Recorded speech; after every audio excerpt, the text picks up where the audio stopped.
கர்த்தர் உன்னை நடத்துவார். எத்தனை பேர் ஆமென் சொல்றீங்க? கர்த்தர் உன்னை நடத்துவார். உன்னுடைய வாழ்க்கையில உனக்குண்டான இடத்தை, உன்னுடைய ஆசீர்வாதத்தை ஒருவனும் தொட்டு விட முடியாது, எடுத்து விட முடியாது. கீகோன் ஆற்றின் அனுபவம் அதுதான் உன்னை நடத்தி கொண்டு போகும். சாலமோன் அமைதியா வாழ்ந்து கொண்டு இருக்கிறான். காரியங்கள் போய்கொண்டு இருக்கிறது. தாவீது வயது சென்று போய்கொண்டு இருக்கிறான். ஒரு பக்கத்தில் அதோனியா ராஜாவாக எல்லா வேலையும் செய்து ராஜாவாக தன்னைத்தானே என்ன செய்கிறான்? அவன் அபிஷேகம் பண்ணி பிரகடனப்படுத்தி கொண்டு இருக்கிற போது ஆண்டவருக்கு மகிமை உண்டாகட்டும். ஒரு செய்தி வருகிறது.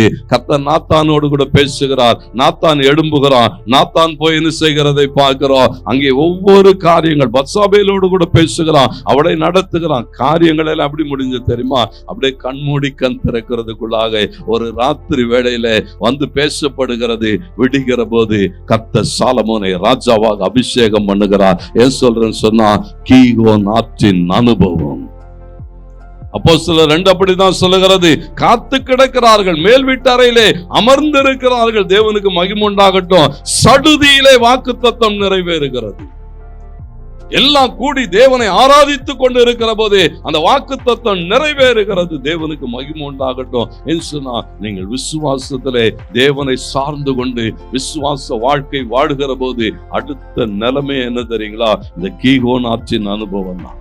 கரையிறங்கி ஆகணும். தேவனுக்கு மகிமை உண்டாகும். ஏன்னா இந்த அனுபவங்கள் என்ன செய்யும் சொன்னா, சடுதியில தேவனுடைய வல்லமை உண்மையில நிழலிடும்.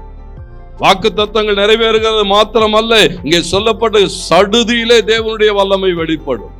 அப்படியே கொஞ்சம் அப்படி நீங்க யோசிக்கிறதுக்கு முன்பதாக, ஒருவேளை இத்தனை ஆண்டு காலங்கள் ஒருவேளை நீங்க கடந்து வந்திருக்கலாம் ஊழியத்தின் பாதையில தேவனோடு கூட. ஆண்டவருக்கு மகிமை உண்டாட்டு. கர்த்தர் இந்த காலை வேளையில சொல்லுகிறார், கர்த்தருடைய வார்த்தை உனக்கு நேராய் வருகிறது. சடுதியிலே கர்த்தர் உனக்கு வெளிப்பாடுகளை தருவார். சடுதியிலே உன் வாயிலிருந்து தீர்க்க தரிசன வார்த்தைகள் வரும். கர்த்தர் அதை ஆமென் ஆமென் என்று நிறைவேற்றுவார். எத்தனை பேர் ஆமென் சொல்றீங்க? ஏன்னா இந்த வார்த்தைகள் ஆண்டவர் சொல்லுகிறார், சடுதியிலேவைகள் எல்லாம் காண்பவர்களா ஆச்சரியப்பட வைக்கிற கீகோன் நதியின் அனுபவம். அந்த நதியினுடைய ஆசீர்வாதங்கள் ஆச்சரியமா இருக்கு. எப்படி இதெல்லாம் நடக்கும் சொன்னா கூட நம்ப மாட்டாங்க. ஏன்னா அந்த நதியினுடைய அனுபவங்கள் அதுதான். கர்த்தருக்கு மகிமை உண்டாகட்டும். கரை இறங்கி ஆகணும். கரையில இன்னும் என்ன செய்து கொண்டு இருக்காதே, உள்ளே இறங்கி வா. இந்த நதியின் அனுபவத்துக்குள்ளாக வருகிற போது தேவனுடைய வாக்குத்தத்தங்களுக்காக, தேவனுடைய வார்த்தைக்காக, தேவனுடைய வல்லமைக்காக நீ காத்திருக்கிற போது ஆண்டவர் என்ன செய்வார் தெரியுங்களா? உன் வாழ்விலே வாக்குத்தத்தங்களையும் வல்லமையும் சடுதியிலே அனுப்புவார்.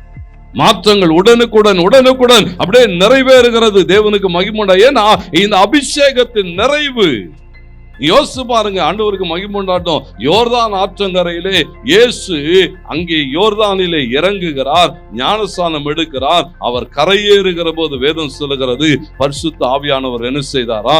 அப்படியே சடுதியில அவர் மேலே இறங்குகிறார். இறங்குகிறது மாத்திரமல்ல, வானத்திலிருந்து ஒரு சத்தம் உண்டாகிறது, இவர் என் நேசகுமாரன், இவரில் பிரியமா இருக்கிறேன், இவர் சொல்றதெல்லாம் செய்யுங்கன்னு சொல்ற ஒரு அதிகாரம், ஒரு அபிஷேகம், ஒரு ஆளுமை பரலோகம் பிரகடனப்படுத்துகிறது. இவர் என் நேசகுமாரன். அன்றைக்கு சாலமோன் கீகோன் ஆற்றங்கரையிலே இறங்குகிற போது அதே அபிஷேகம் தான், அதே அதிகாரம் தான். கர்த்தருக்கு மகிமை உண்டாட்டும். அந்த வசனங்கள் சொல்லுகிறது, அவன் தகப்பனாகிய தாவீது சொல்லுகிறான், என் கண்கள் காண என் சிங்காசனத்தின் மேலே உட்காரும்படி இஸ்ரவேலின் தேவன் ஒரு மனுஷனை எழுப்பி இருக்கிறார். அந்த உன்னதமான தேவனுக்கு ஸ்தோத்திரம் என்றான். ஆமென் சொல்றீங்களா?